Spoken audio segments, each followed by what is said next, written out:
my grandmother, who was the center of the world, Italian grandmother. And she would tell me, she would have me doing everything, getting under the sink, and I was a little kid. She says, you learn to do it here. So when you work for somebody, you do it right. Make your mistakes here. And she was great. I mean, this was a woman that if you stood still, she put you to work. None of my friends would come over. They're like, Dan, I want to come over and play, but gee, I'm going to end up working. There's no mixing cement. You're listening to the New York Said Podcast. Fear not, my friends. This will be my greatest performance. Give it to me. Here we go. We came, we saw, we kicked its ass.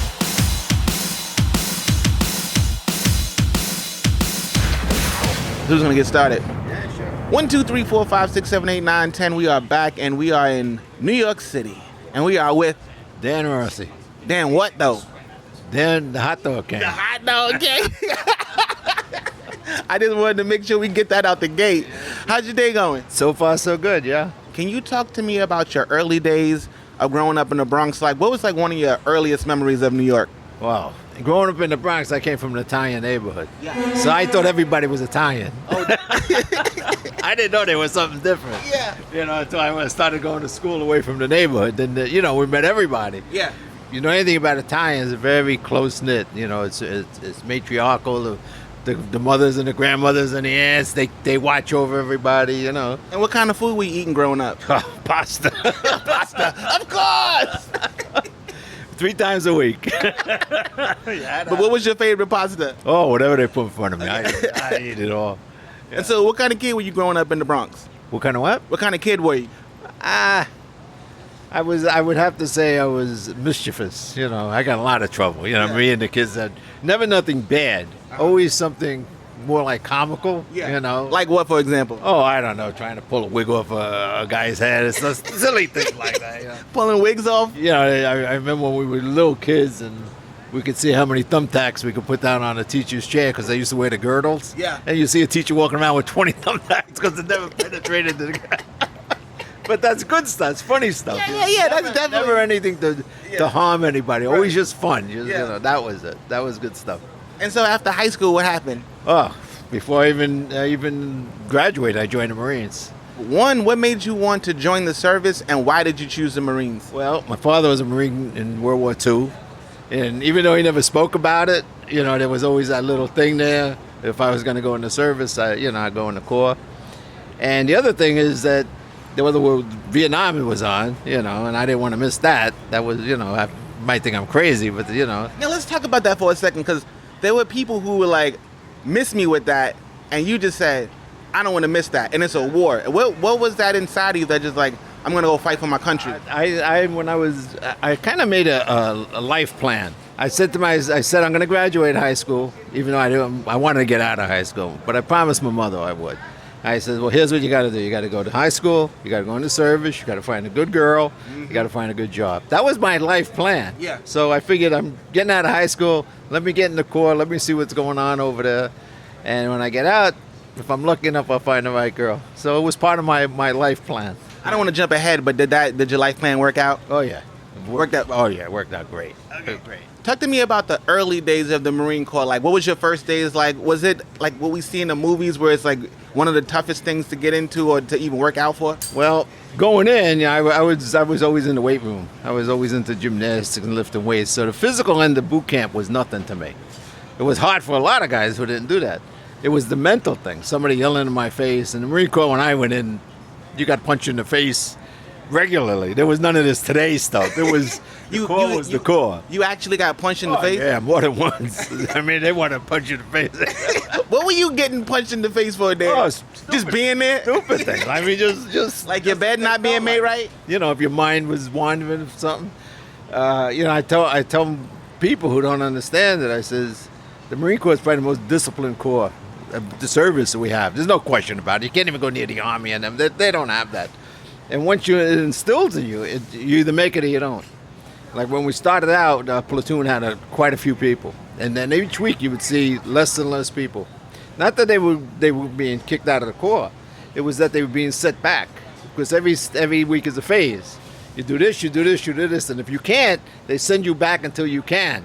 And as long as you have the will, the Marines will keep you in. They want men who want to keep going, and going. I loved it. I tell you the truth, I loved it. We went from boot camp. We ended up in Panama at a Green Beret base, and these guys are terrific. Green Berets are terrific. And they were so much older than us, I was 17, and these guys are 30-something, so you really learned a lot. I mean, I don't take nothing away from these guys. And you just fall into it. And once you're a Marine, it kind of grows on you. Like we're Marines, I'm a Marine now. Everybody I know who's in the Marines is still Marines. It's different from the other services. What do you think it takes, and you kind of hinted on it, but like, what do you think it takes to get to be a Marine? The willpower. Willpower. You have to want to do it. When I joined, I guess it was a few months before I graduated. I didn't tell my parents, but I knew they had to sign the papers. And I used to do a lot of work with my uncle, roofing and siding and everything. So my father knew I was graduating, and some way he finagled. He had a whole van with everything that was needed. He said, "Why didn't you look outside the window?" And there's a van that's ready to go into business. I mean, I'm 17. He's trying to help me go into business because he knew how I was. And I said, "That's great," except I joined the Marines, and that was it. And then, they had to flip a coin who was going to sign. Isn't that crazy how, like, sometimes in life you're literally met with, like, a Robert Frost moment when you have, like, a decision to make? And was it a hard decision for you to make, or you were just like, "I'm sorry, you did all that"? You just said, "Hey, I'm going in the Marine." Well, that's what I'm trying to say as far as the willpower. The willpower. I had friends, I'm going to join the Marines, and if I told them, "Look, the first couple of days you don't even go to the bathroom," I ain't going there. They don't have it. They could never be a Marine. They could say they want to be a Marine. Yeah. It's like my daughter Elizabeth. She followed me into the Corps. And she said, "Well, if you don't want to go, I'm going anyway." That's it. She's good. She's going to be okay. But it's the ones who are on that fence, they're the ones who really can't handle it. It's tough for them. So was there a moment where you thought you might lose your life in the service? The whole time I did 2 tours in Vietnam. I was a machine gunner on a helicopter. I never was afraid. Maybe now you think back and say how stupid I was, but I was never afraid. We went to all kinds of missions and all that stuff. And the one time our helicopter was on fire. And was it in the sky or on the ground? I was up in the air. Jesus. And we didn't even know. I was flying in one of these big Huey, not a Huey, 46, what we call them, those twin rotor things. Yeah. And when you're a door gunner, you look outside the window. Everybody's looking out. Nobody's looking in. And we used to have a companion helicopter, and they called and said, "Guys, you're on fire." We looked back there, and the whole place is in smoke, and zoop right down to the ground. I grabbed this little tiny extinguisher you buy for $3. That's what we had. And I'm saying, "Oh my God." Everybody got out. I said, "The hell with this." I was gone. So in that moment, were you afraid, or you just too excited? It was just that I knew what to do. When the training kicks in, you know what to do every second of the way. And then as soon as everybody was out, I said, "No, it's time to go. Time to go." But what was good about it is when they shut the engines, the fuel stopped feeding the fire, and it killed it. Okay. Thank God, Yeah. or else I would have been a crispy critter. I mean, there's no question about it. I'm glad you made it there. Oh, yeah, but I was still not afraid. All we did was get in another helicopter and went back up. Mission as It usual. was just part of the day. Okay. You got to have that. If you went in the service, you'll find cliques of guys that are going to do it, go all the way. And then you're going to say, some guys say, "Wait a minute, this is as far as I'm going." Yeah. Like especially with us in aviation, you had to volunteer to be on a air crew. You had to be a gunner. And guys are saying, they go up for a few days, it's not for me. Did you have to jump out of a lot of planes? Only when I came home. What does that mean? Oh, no, in the service, you see it in the movies, guys jumping out of planes, but that's what they do. Okay. We did what we did. And I was shooting. We were we fixed the helicopters and we flew in them. Okay, gotcha. And when I always wanted to jump. Oh, even when I was in Panama with the Green Berets, they had training and all this.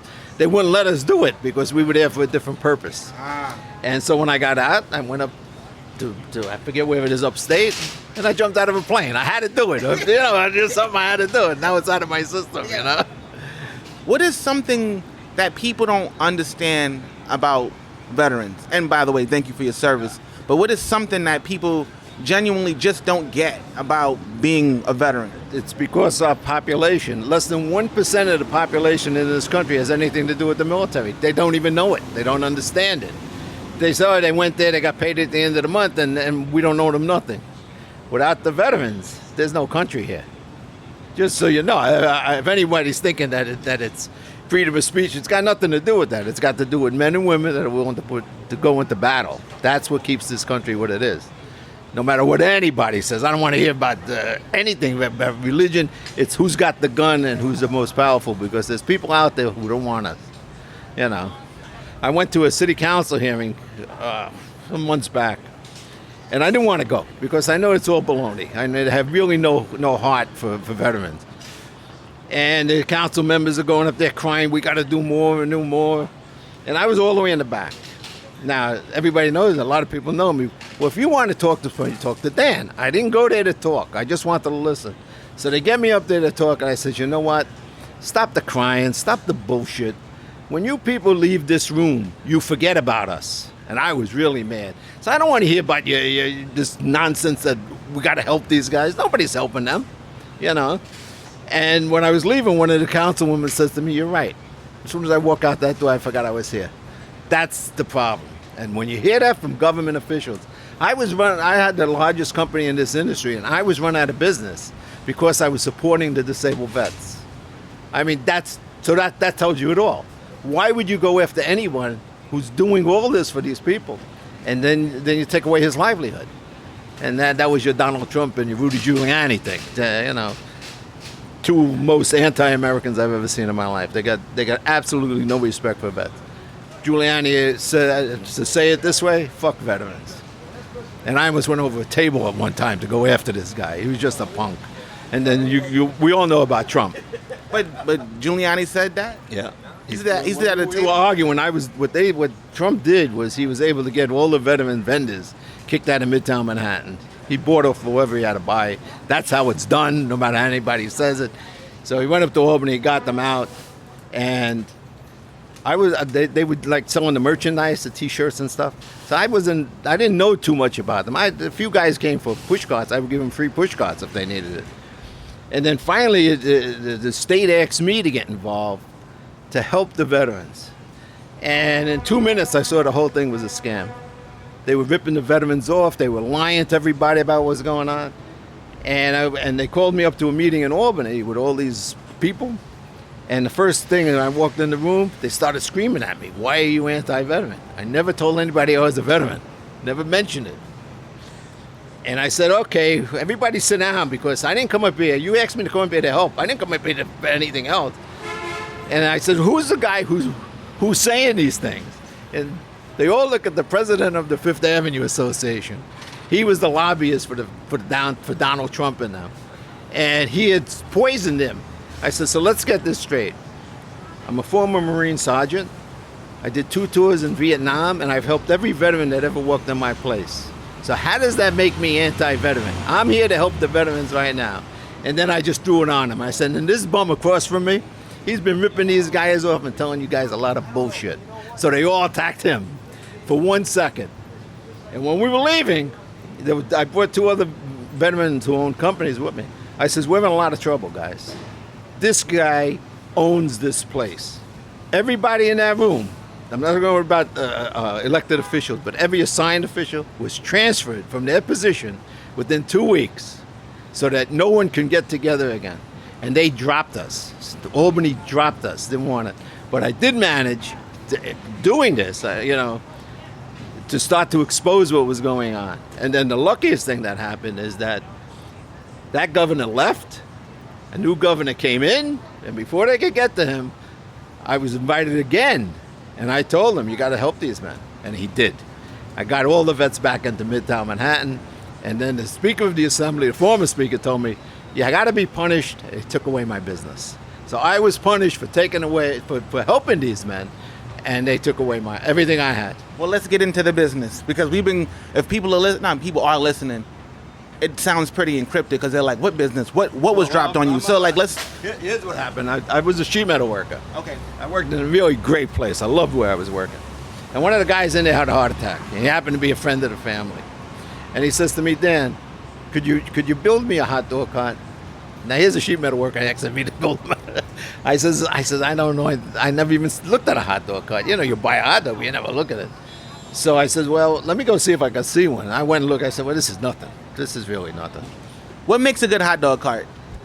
You got to use the right materials. You got to know what you're doing. And in the beginning, like the first hot dog cart isn't going to come out great because you're getting out the kinks. But the story is, I built the cart, and it took time because I was bending stuff in the shop, going home, putting it together. It took a couple of weeks. And what year was this? Oh boy, 1979. Okay, I just want to give some people, Yeah, we're back there. And when I was done, he says, I feel better. I don't want the cart. Now I went ahead. I paid for it. Wait, this guy commissioned you to make a hot dog cart, and it was like, I don't want it. Yeah, I don't want it. So what I did was I told my wife, what are we going to do with this hot dog cart? So she put an ad in there used to be a paper called Bylines, and we put an ad in the paper. And the first person who came said, don't show this to nobody else. I want it. They came back with the money and bought it. And I said, what the hell is that? Because what I would do when I came home from work is I would do side jobs. I'd be fixing the roof, anything to bring in a few bucks, you know. I said, you know what? Instead of me doing all these side jobs, I'm going to build another one of these things. Every one I built, I sold immediately. I said, what's going on here? And that was it. I left there and I started my own little hot dog business. And so how many carts do you think you built by hand? Oh, 4,000 or 5,000. Jeez. Well, what happened was this all started in like 1979, 1980. By 1990, I was the largest company in the history of the city. I had 499 carts on the street. That you owned or that you built? I owned 499 permits, and that's when they destroyed me. That's how they destroyed me. They took away my permits. So that's what I mean. Like, it's a big title to say I'm the hot dog king. Yeah. You are not only the hot dog king from the sake of business, but in the sense of like from the nitty gritty to from building the carts, let alone to the actual serving the hot dogs. Well, the worst part about it is, they came at me to take away my permit. But that wasn't the bad part because I would still build carts. The bad part was that they shut down my manufacturing. One day they walked in and said, these Dan Rossi carts failed them. Just like that, and that was the end of the business. I mean, I think one of the worst days of my life was shutting my shop. I mean, my men worked with me 10, 15 years. Most of them were vets. And where was your shop? It was down in Manhattan. I bought an old stable where they kept the horses. It was really a dump. But it pumped out those carts. And what the beauty of it is, I helped all the other manufacturers because I didn't take outside work. I just built for us. So we were building 500 carts every 2 years. Just for us, I just want to really like get to how this started. So you build the first cart. It belongs to you because the guy's like, I don't want it.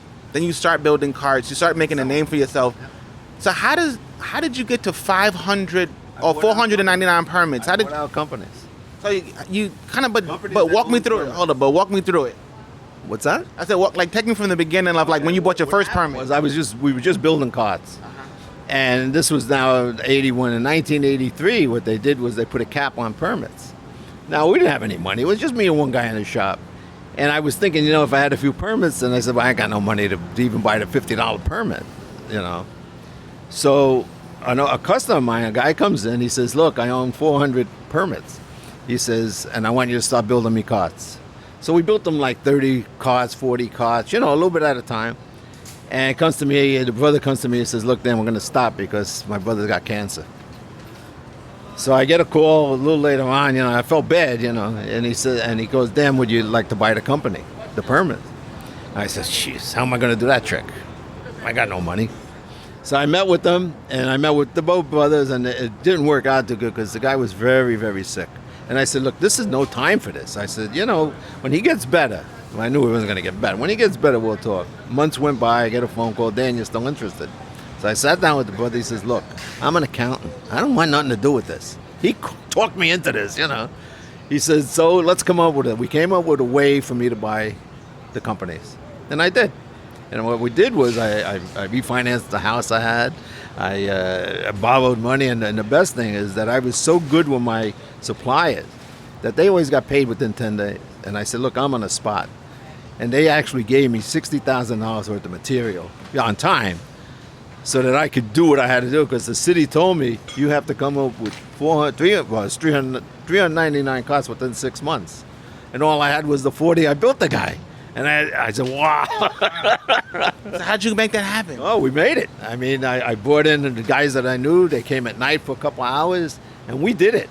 We were doing it. But what I did was, the thing I did wrong was I said, well, what kind of carts? I said, let's put out hot dog carts. They take time to make. So after I made about 20, I said, this take too long. I only got 6 months. We went to ice cream. I built about 200 of them. I said, no, it's still taking too long. So I went to those little fruit carts. Yeah. They were quickies. Oh, the fruit cart was the easy one. Easy, because there's nothing to it. It's just a little frame, and you know, and that was it. And we made the deadline within the last week. But that didn't mean anything, because now I have 400 carts in a warehouse, and nobody wanted them, because I'm thinking that I could lease the carts out with my new permits. But everybody on the street didn't have permits. There was no enforcement. The cops could care less, and they just sat there for a few years. And I would put ads in the papers to lease them out. It was the only way I knew. And the few leases I got kind of helped us along. But it wasn't until I remember going down to the health department with a cart to be inspected, and I wasn't in the greatest mood, you know. I mean, I'm doing this, so I'm taking carts and bringing them down, putting them back in storage, it was really hard. And I'm there, and one of my customers comes over to me. He says, Dan, you hear what happened? I said, what happened? Another story. Tell me what happened. It seems that they'd hired a new inspector, and he didn't know where the inspection place was. So he saw a string of carts going down the street. He followed them. It ended up with counterfeit ring. And he went in there. He said, wait a minute, this doesn't look like us. I mean, these guys were dressed like, inspectors look like bums. These guys were in trench coats with pants. He said, ah. And they broke down the counterfeit ring. So what was being counterfeited? Permits. Oh. They were just sticking a phony permit on, and that was it. Once that happened, I had 400 carts sitting in a warehouse. Now we started leasing it. And I was leasing the car. Basically, I was selling the car. It wasn't leasing. You came to me for an ice cream cart with a permit for 2 years, $1,000. I didn't even care if I saw the cart again, because I want to build another cart. And slowly but surely, we built our company. By, I guess, 1990, I bought a third company with 100 permits. So just to be clear, because I don't want to cause any confusion, the counterfeiting had nothing to do with you. No, never. I would never do it. I didn't understand what did they break up the counterfeiting ring and then you caught them? They caught them inspecting carts, putting counterfeit permits on the carts. Ah. These are the bad guys. They were doing this. So that once they got out of the way, then you got to do official business. It's like a double punch. There was a woman in the health department selling the permits out the back door. She died. It killed her. Wow. I didn't know about that for years later. I said, "What are you talking about?" I saw that little woman. She was doing it. You just never know who you're talking to when it comes to crime, especially in New York. By that 1-2 punch. Yeah. That was it. Within 2 years, that was. So when the two bad apples got out of the way, that made room for you to do official business. Here I am. I got legitimate carts with legitimate permits. And then they started flying like hotcakes. Well, it took it didn't go out the door in one day. Yeah. But after a couple of years, we had a good clients, and I guaranteed my customers, you always can lease from me, always. I would never stop a lease from you. You're going to be all right. And my prices were so low, it was ridiculous. $5 a day.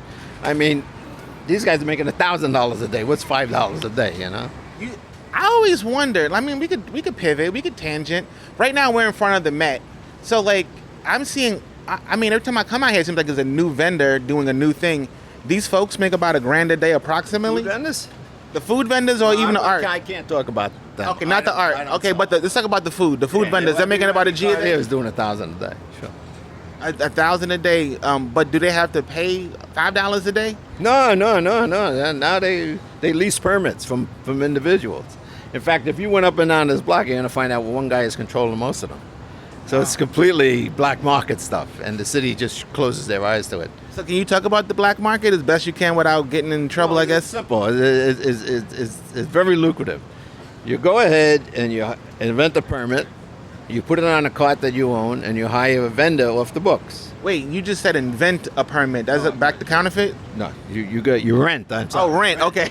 Got to clear that. So you come to me, you rent my permit, you put it on your cart, and you hire someone else to run the cart.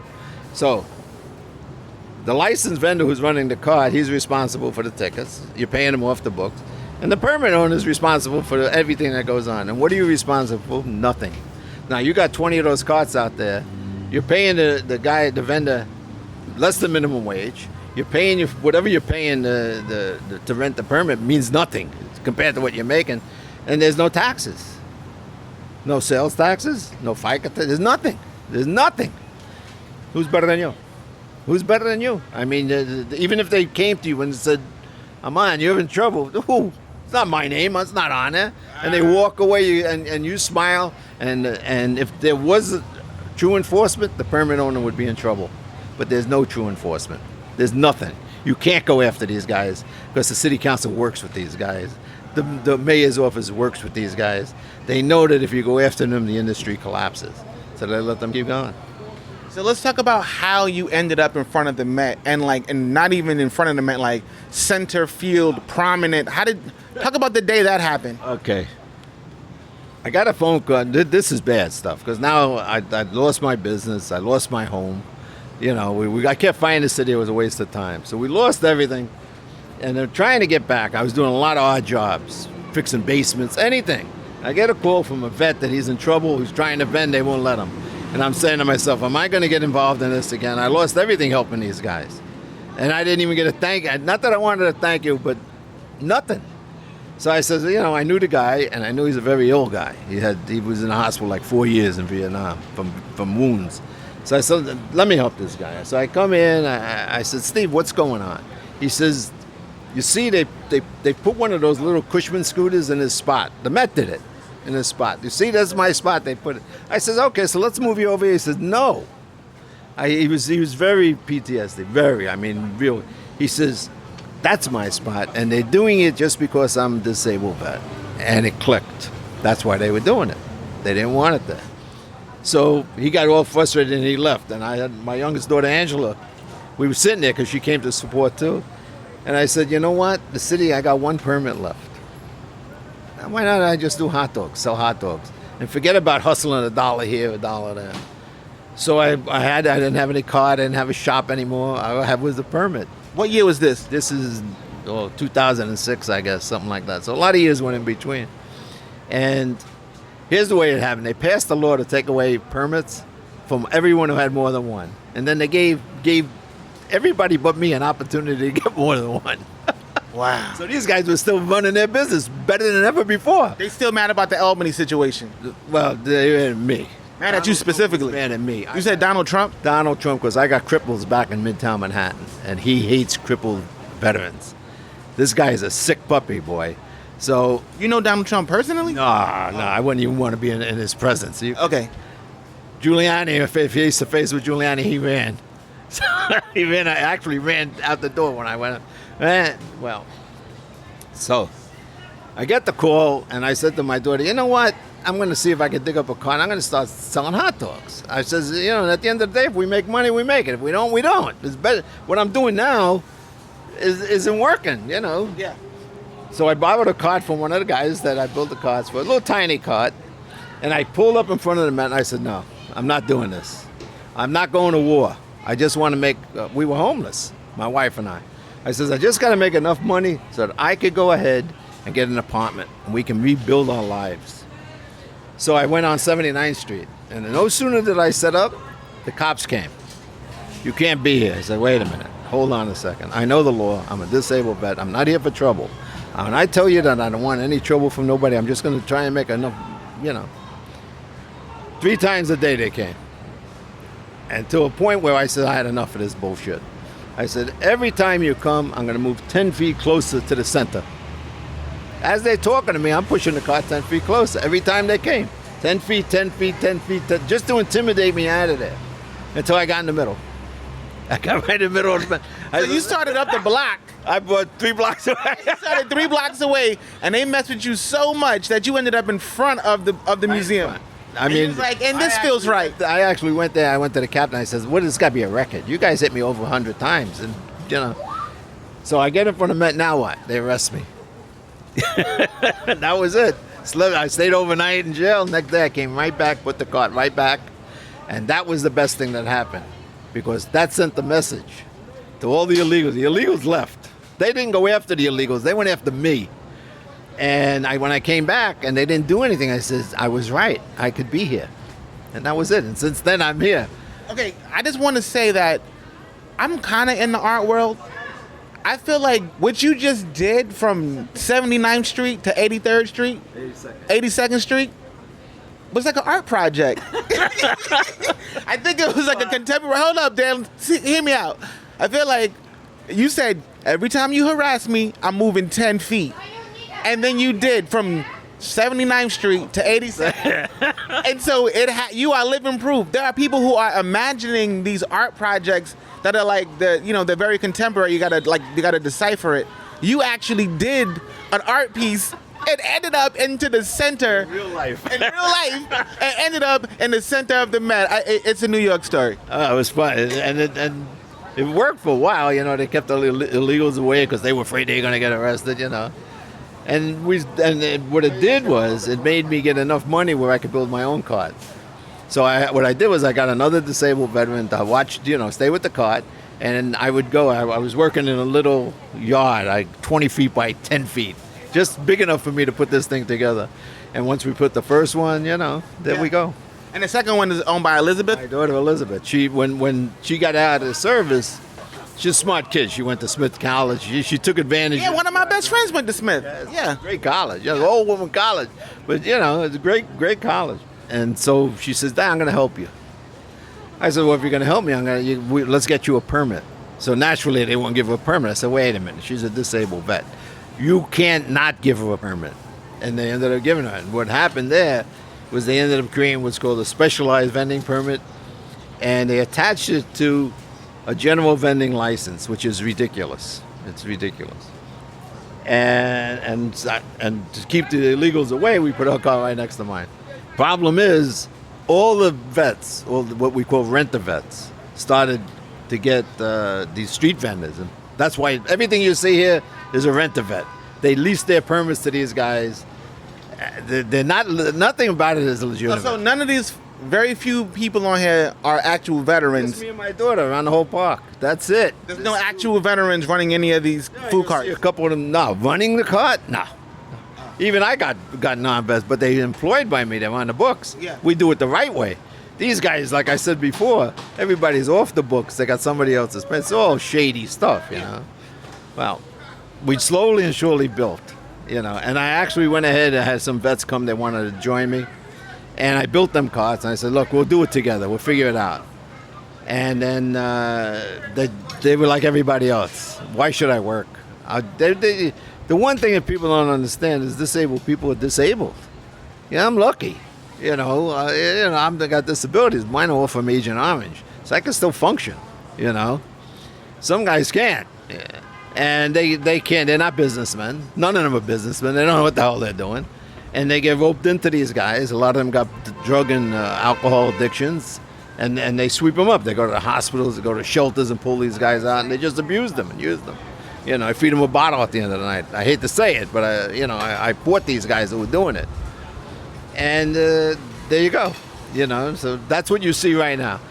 Everything you're seeing down here, even these vendors that are near the curb and everything, they weren't supposed to be there. They had demonstrations here, all this nonsense, and everything's flipped from an industry that had rules to an industry that there's no rules. So why do you continue to still follow the rules?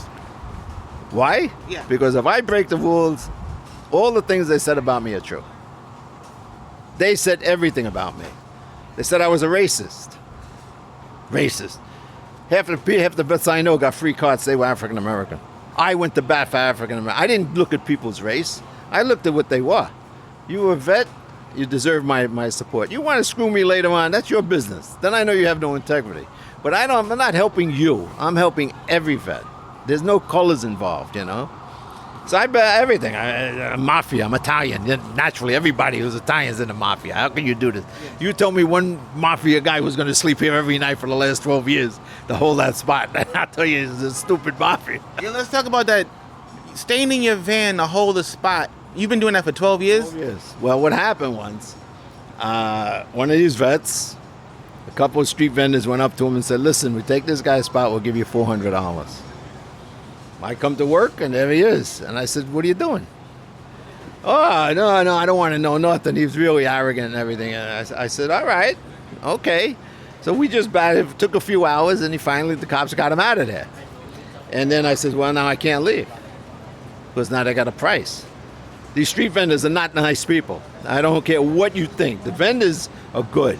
The people working the carts are good. Their bosses are scum.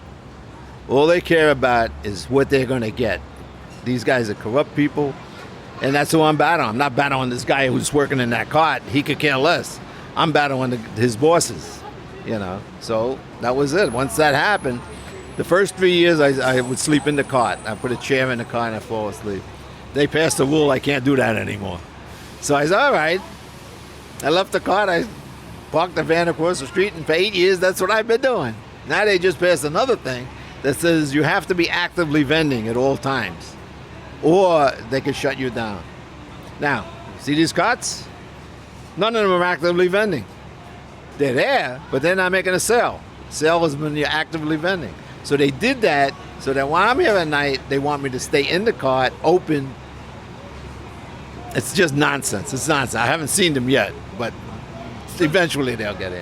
Because in my mind, sometimes, when I saw your show or your episode that was on Street Eats, and they talked about the Met, and they talked about all these things, and I seen the Munchies. My question was like, are you fighting the city, or are you fighting the Met?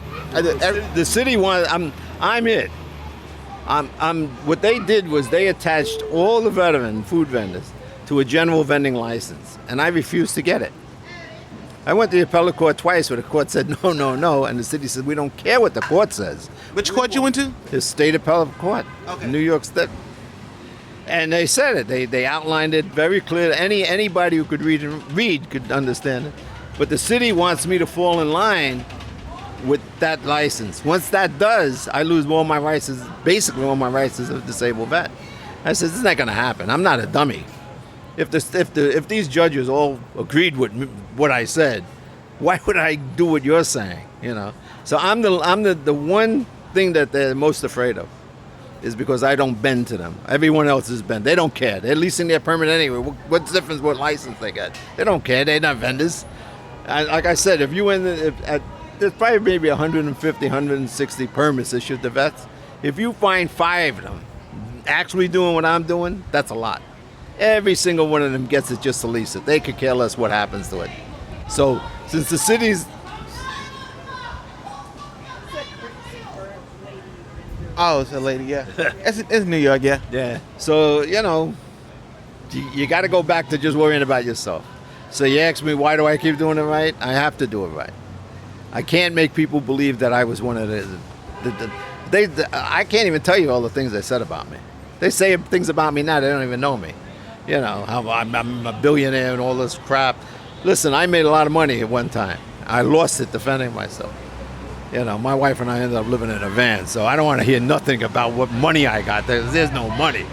And I could make money if I wasn't competing against so many illegals, but nothing's going to change there, And when you say illegals, you mean like people that who don't have these food carts right here. You mean in the sense of illegals, in the sense of like people who are having illegal permits. The permits, they illegally obtained a permit. They're not paying taxes. They're on locations they shouldn't be. That's illegal. Okay, got you. Everything that they're doing, they would give me tickets for. Yeah. Beyond that, I've been audited by everybody. Why am I getting audited by the Labor Department and sales? Why am I getting audited? You know why? Because I pay my taxes. I got my insurance. So they got my name. They don't have their names. It doesn't exist. So how do they get them? They won't, and if you talk to them, they won't waste their time because people say, I don't know what you're talking about. You don't think that they're going to lie and say, that's not me? Right. Yeah, come on. Let's talk about the 6 months of feast and the 6 months of famine of like the business of like how money is made. Well, most park locations are seasonal, and this is no different. We've got a great location for the season, but as soon as you'll see it in a few weeks, as soon as Labor Day comes, it just starts to go downhill. And in January and February, if you don't have a few bucks to pay your rent, you're not going to make it. Here, other locations are different. Some locations, they cater to a business class that are every day. Same people every day, so you know what you're making. But not here. This is all tourists. So for 6 months, we can carve a good living, but 6 months, it's over. You know, my daughter even said to me the other day, we got no cushion there for the winter. We don't have a cushion because we can't compete, you know. They put a cart 10 feet from me. That's 100% illegal. And, you know, he's got carte blanche, this guy. He doesn't get inspected, nothing. They'll come to us and shut. In fact, in the end of May, they shut my cart down and stripped my decal because I didn't have one of these other permits that they want me to get. And for 25 days, I was out of work. And I wouldn't give in. I said, you better reconsider your position because I'm ready to go to court. And then right away, in one like a light bulb. Oh, what happened then? Who took your permit? What do you mean? I mean, it was like, Shit. They couldn't work fast enough to put that permit back on that cart. They actually, to get a permit on a cart, you got to bring it for inspection in Queens. No, Dan, just come to the office. We'll do it outside. Wow. They knew they were wrong, 1,000% wrong. We'll see where that goes. Do you think that your time in the military, or is it just you and Nate, Dan himself, his soul, who was living to fight for what's right? To me, I don't do the wrong thing. I tell my kids and my grandchildren, you always do the right thing. No matter what they do to you, you do the right thing. You understand? And, you know, I told one captain, I says, the things I've been through, this is a joke. I said, guys, I fired more weapons and more bullets than all the whole police departments fired in 20 years. You think that you're shaking me up? So they knew right away, look, this guy, you're not going to move this guy. Yeah, they arrested me. Shit. But, you know, it got to that point where I would tell the cops that, you know, there was one arrogant cop. I told him, listen, just go away. Just go away from me. You know, if you want to come to me legitimately, I understand. If you're telling me what I'm doing wrong, you know, the poor guy, he was sitting down with 2 phones and he had a stack of books trying to find out what I was doing wrong. I said, look, I know more about this than you're ever going to know. Just leave me alone. Go after the bad guys. Why do you keep coming here? You know? But it was a thing with you. Well, we started with Giuliani and then Bloomberg kicked in. You know, Bloomberg was the same thing. Me getting the vets back into Midtown, he owns a lot of real estate, Bloomberg. He didn't want those vets there either. You know, I remember he was talking to one Vietnam vet, and he was laughing at the guy for going to Vietnam.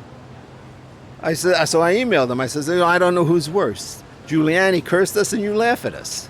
I'm trying to juggle, see which one of you bums is worse. I was offended by that. I mean, you're a billionaire. Have a little class. The money don't buy class. You are who you are, you know.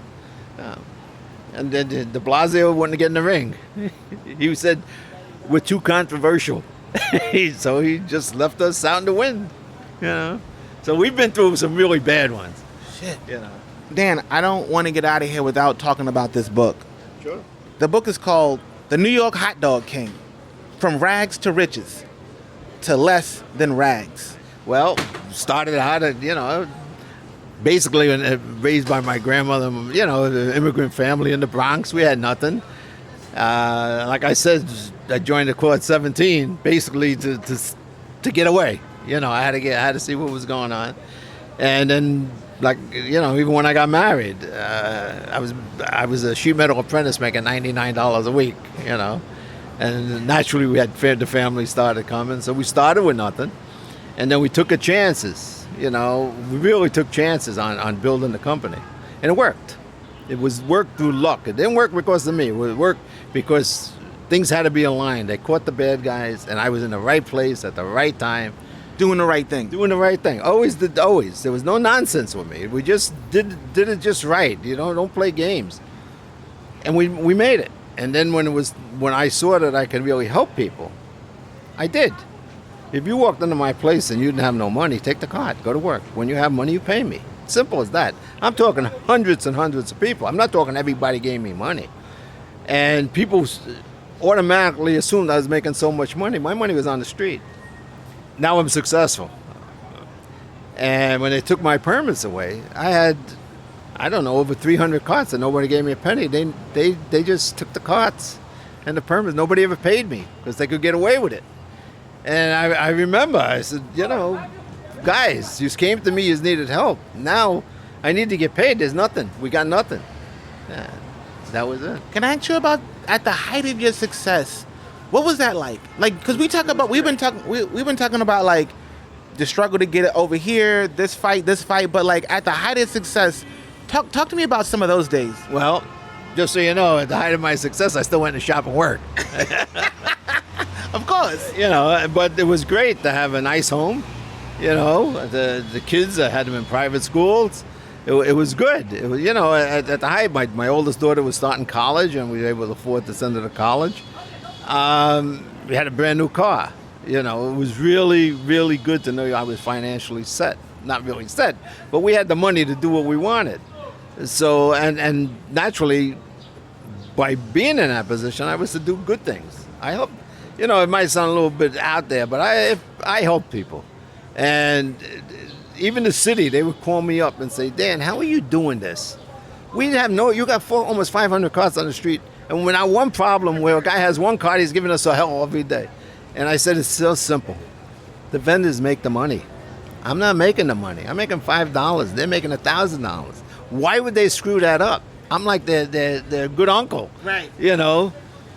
So, but that was you know, and when they turned it around, I mean, I became an evil guy, and I couldn't understand what was going on. So do you believe in stability or security when it comes to the job market? No. No, you don't know what's going to happen tomorrow. You know, if I was a smarter guy, I would have made investments. I would have did things, but I don't think that way. You know, there are guys that are working out a car that was better off financially than me. There's no security in this world. You know, my brother's a sheet metal worker, my younger brother, and he worked alongside. They used to team up. He worked alongside the brother of the guy who owned the company. 7 years, over the house, everything. One day they came on and gave him a pink slip that he's laid off, and it was the shock of his life. So there's no stability. You go to work, do the right thing, put yourself in a position where they can't dump you. Be more in a position where they need you. You know, that's the key. They need you. You don't need them. Then you got a home run. And even then, there's still some kind of... You don't know what's going to happen. Right. You never know. You don't know the real status of anything. Really, you know. You just be as good as you can be at what you love to do. And that'll do it. And if you're a young guy or a girl, learn to work with your hands. You never go hungry if you work with your hands. You know what I mean? The trades. Yeah, forget about this going to college and then working for McDonald's. Yeah. Become an apprentice. Learn to be a carpenter, a plumber. Believe me, you're never going to go hungry. It's necessary. It's there. You know, all of my grandchildren, all of them. Like where I keep the carts at night, I got a little shop. I'm building a car for someone now. And every one of them, Grandpa, I got to come to work. I put them to work. I showed them how to do certain little things so they don't get hurt, you know. They swing the hammer. Can I nail it? I start the nail for them. Here, take it. I don't care if it takes you 20 minutes to drive that nail. You see a little kid doing this all day, you know. Do it. Just never say no. Let them do what they got to do. When I was a kid growing up, my grandmother, who was the center of the world, you know, Italian grandmother, and she would tell me, she would have me doing everything, getting under the sink, and I was a little kid. She says, you learn to do it here. So when you work for somebody, you do it right. Make your mistakes here. And she was great. I mean, this was a woman that if you stood still, she put you to work. None of my friends would come over. They're like, Dan, I want to come over and play, but gee, I'm going to end up working. It's all mixing cement. So I got two last questions for you, Dan. Because I know we're not immortal. And if I've learned that, it's as I get older, I realize the mortality of my days and people who I love. So as far as your legacy is concerned, 50 years from now, when you're wherever you are, what would you want your legacy to be, and what would you want your grandkids and your family to know about you? Same old thing, just do the right thing. That I did the right thing. I did the best I could for them. Yeah, I actually feel that I failed my family because of what they did to me. I could have backed away. I could have not helped the vets. I could still have everything I had. When you say they, you're talking about the city? I'm talking about Rudy Giuliani and Donald Trump and the city council, the ones that they bought. That's who I'm talking about. And the people in Albany, those people, the ones who could care less about an issue. They want to know what's in it for them. That was all this was. And you do the right thing. I know that when I walk down the street, I never walk across the street if I see somebody or put my head down. I got nothing to be ashamed of. To me, I've always done the right thing. I believe I've always done the right thing, you know. And if I haven't, I've done something wrong, I apologize to people. I said, I didn't know I was, you know. So I tell them that's what I live by, you know. I did the right thing by myself, because I got to live with myself. You know, a lot of people, why are you helping these guys? You don't know them. Well, I think it's the right thing, and if I don't do it, I'm actually working against me, because I'm going against my nature. My nature is listen, you need something, if I can help you, I give it to you. You know? Your nature's to be a stand-up guy. Stand-up guy, right. I've been called that. I'm a stand-up guy. I'm not going to bend to anybody. I'm not going to, and the worst thing is I'm never going to go against you. If I thought what I did was going to hurt you, even though maybe I wouldn't do it, because it's not only you, it's the people who depend on you. You understand? So it always goes beyond. You know, I'm not a kid anymore where you start a fight and you argue with somebody. No, those days are gone. I'm a man now. You come at me, somebody might get killed, and that means everybody in your family is affected, and that's wrong. It's a ripple. That's right. You got to worry about these things. You know, you get older, you get wiser. And then the last question, and that's a great pivot. You get older, you get wiser. Through this experience, do you mind if I ask how old are you? I'm going to be 75 in a couple of weeks. Well, happy birthday early. The big 75. And 75. 4 years to go. You got 15? Oh, I know what that 15. I'm going to ask you that last. No, let's ask you that right now. So what's going to happen in 15 years? I'm going to go to Alaska, pan for gold. That's my dream. I heard you still walk. I heard you say that on several interviews. That's it. When you say pan for gold, do you mean like actual gold or tuna? No, I mean go in the woods, all by myself. I got to figure out I'm going to buy a nice rifle for any animals that come around me. And I'm going to sit down and pan for gold. I probably won't walk out, but I'm going to go in, that's for sure. I know you said in one of your videos you really love cowboy movies. Oh, yeah, every night. I must have watched on that little phone of mine every John Wayne movie, everyone. I was watching 2 of them the other night. So what's your go-to? Like for me, I haven't watched. I saw 3 the Hard Way. No, wait, that's not a cowboy. What's it? Good, the Bad, the Ugly. That's what. Those are mediocre. Mediocre. Well, put me to the A class, the elite level of cowboy films. Just one. I watched Shane the other night. Shane's a classic. Okay, Shane. That's a great movie. Once Upon a Time in the West. Okay. Those are great movies. You know, the Wild Bunch.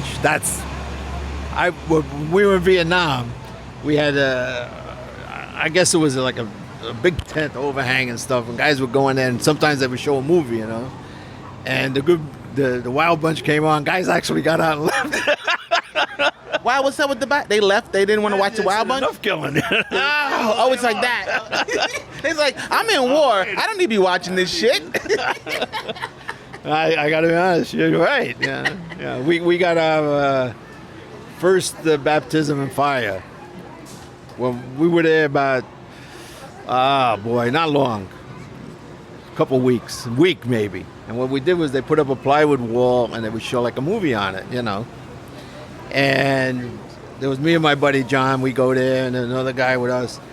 And they put it on and we're watching a movie with Raquel Welch and Dean Martin. I'm trying to think of the name. Anyway. Dean Martin comes on, yeah. Jimmy Stewart comes on, and then Raquel Welch, all the guys, as if they'd never seen a girl. We're only in Vietnam 2 weeks, they're all going crazy.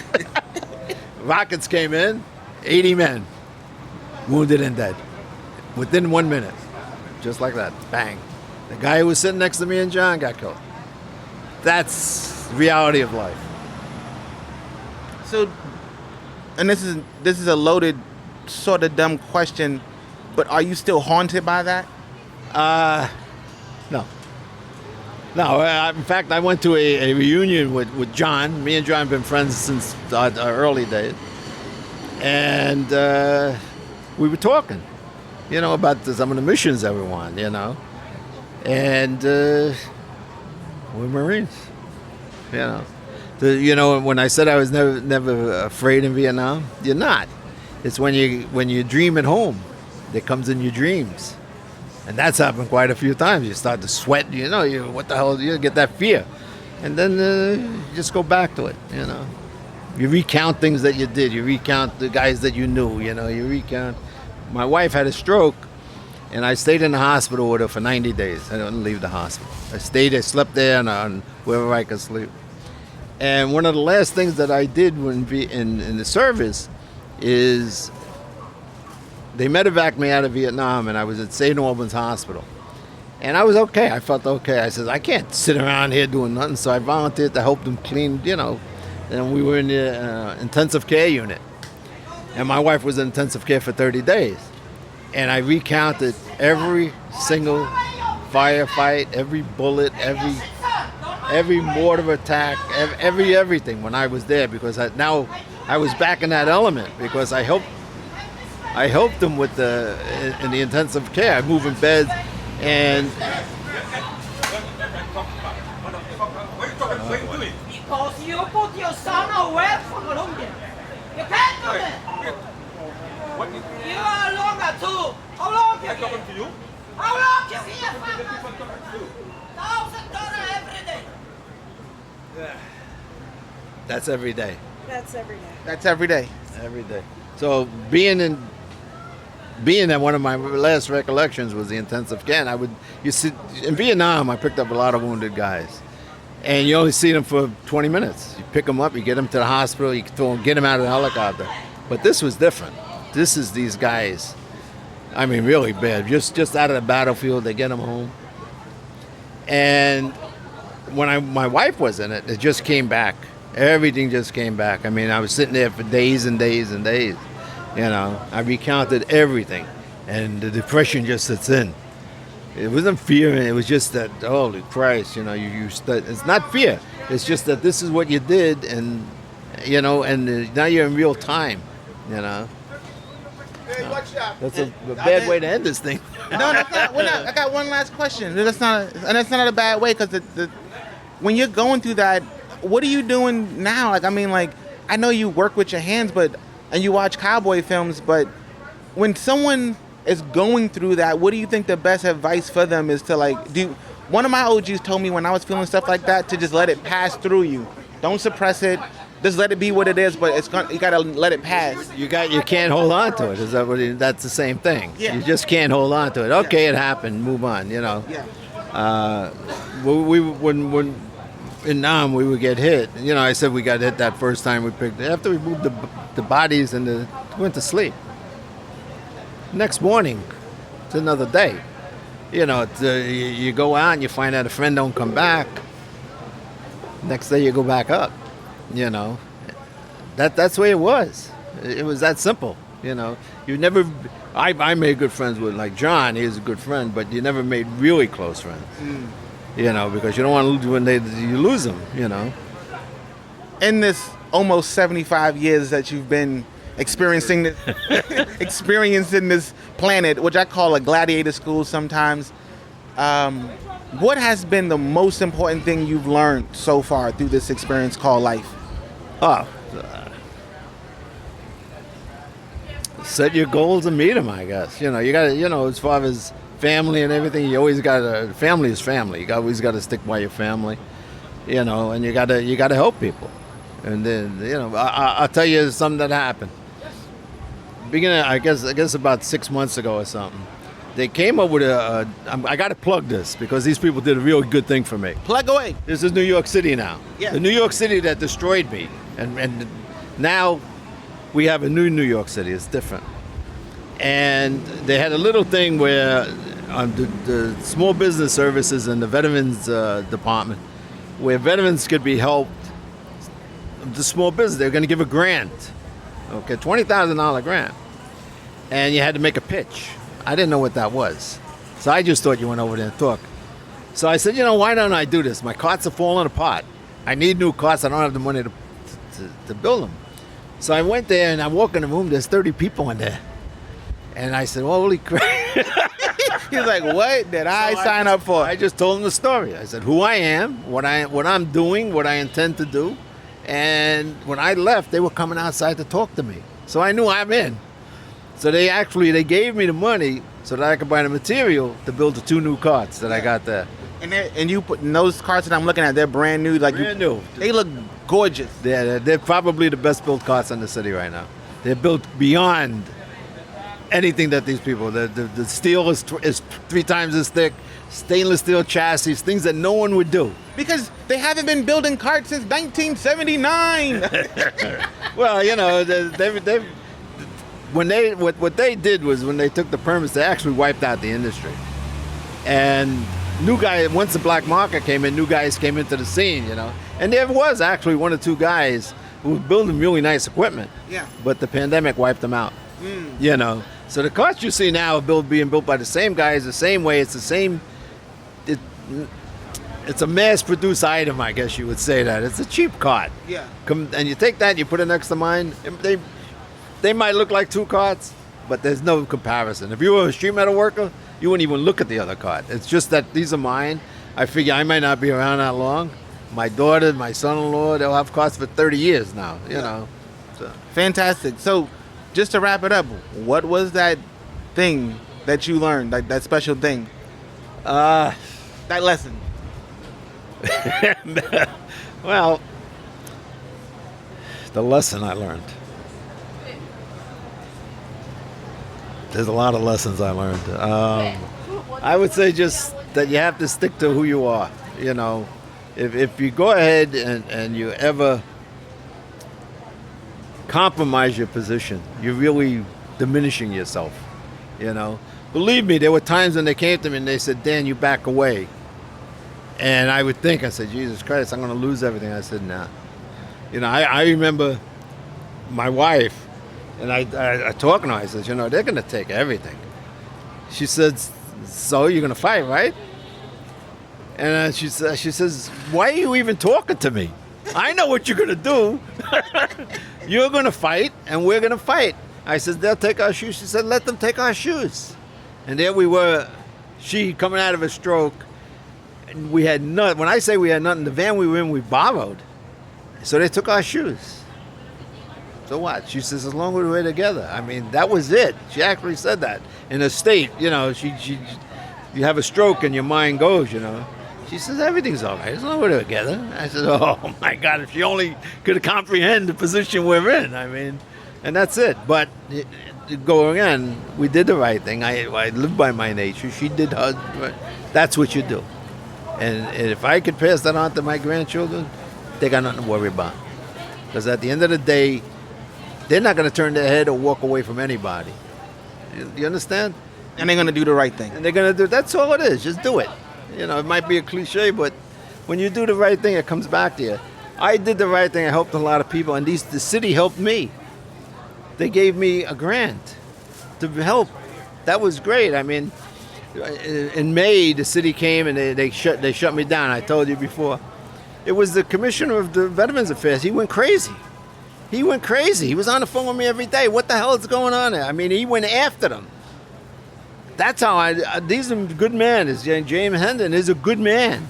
You know, he's the first time anybody's going to help the vets. And no one's ever helped me. And I really appreciated what they were doing for me, you know. It comes back to you. You do the right thing, it comes back to you. You help people, people help you. And that's how it ended, Dan. Dan, thank you for your time. And I just want to tell this quick story. I was looking for Dan, and I never saw Dan in front of the carts. I figured, well, it's never going to happen. And then you shot me an email, and I was like, I'm looking for Dan. Dan's looking for me. And here we are. Yeah, things work out. Things work out. So thank you for your time. Here's what you're going to do. You're going to plug my book and make me sell a few. And then you're going to make that audio book. Oh, yeah. Got to make that. I got to put that on there. I'll do it. Because, I mean, you have the voice for me it. to do it. Yeah, you got to do it. But we out of here. Thank you for your time. Thank you for your story. But the bad part about it is this book didn't take a week to write. No. And every time I got to that point of dealing with these bums, I would get angry and I wouldn't want to do it. And weeks would go by, I wouldn't even look at it. I mean, it just comes back to you that these bums got away with this, you know. And you can see what they are now. The whole world sees what these people are now who did this to me, you know. And at the time, they thought they were the greatest thing in the world. And I was the bad guy. And it's so easy to do that when you're in power. You can make anybody look bad. Anybody. You could be a saint and they make them look bad if they want to, you know. So now we all know, you know. maybe something will turn around. Yeah. And I wouldn't have to sleep here at night. That's the goal. That's the goal. Get to Alaska, mine that gold. Oh yeah, I got it all. Every night, I get the calling. Come and get me. You ever see that? Come and get me. I figure it's gonna be easy. I watched this YouTube thing about these metal detectors. Yeah. And there's this good-looking girl. She's got the metal detector. She found a bag of gold in about 5 minutes. All these, Yeah, if it works. If it's on TV, it's got to be real. Of course, they don't lie on the internet. They don't lie on TV. Well, anyway, Dan, I'm out of here. Thank you, man. I sincerely appreciate this time in your story. I hope this helps to make something, gives you a nice little story. Oh, you gave us a great story. What are you talking about? As soon as it comes out, I'll shoot you a line. It's all in the book. Okay. Yeah, it's a little deeper in the book, but This is just to wet their palate. What's that? This is just to wet their palate. Oh yeah, if they're interested, go to Amazon and get that book. Yeah, and I'll put it on the website. Good. All right. We did that thing with Andy Cohen 2 weeks ago. Sold 60, 70 books right away. Fantastic. Him showing it, I didn't even know who he was until I got there. I don't know any of that stuff. Yeah, because you're working with your hands. You're making things happen. Because to say something nice, they're really decent guys. I mean, you think they're snobby because they're not. They're just regular guys, making a living. He's a good guy. He's a nice guy, And even the other actors that were there, they were just talking to us like we were actors, Fantastic. All right, we're out of here. Peace. Peace and work. Peace and work. I love it.